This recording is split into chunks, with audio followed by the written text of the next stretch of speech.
দেখে কি মনে হচ্ছে খুব কঠিন না এই রেসিপিটা বানানো? প্রথমে তো আমিও ভেবেছিলাম, কিন্তু আমার বড় মাসি এই ধারণাটা পুরো ভেঙে দেয়। আজকের এই রেসিপিটা আমার বড় মাসির। প্রথমে বড় মাসি 1 লিটার দুধ নিয়ে সেটাকে হাফ লিটার করে নিয়েছে, আর একটা ছোটো বাটির মধ্যে দুধ আলাদা করে নিয়ে সেটার মধ্যে কাস্টার্ড পাউডার মিশিয়ে দিয়েছে।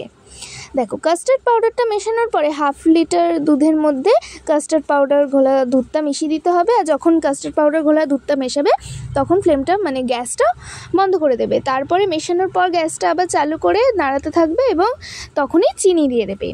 ব্যাস, তারপরে এটা যখন ঠান্ডা হয়ে যাবে, ঠান্ডা হয়ে গিয়ে ফ্রিজে রেখে দেবে।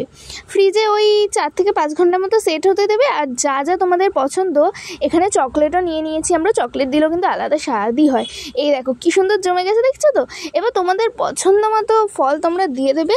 আর এর মধ্যে কিন্তু আমরা আবার জেলি দিয়ে খেতে ভীষণ পছন্দ করি।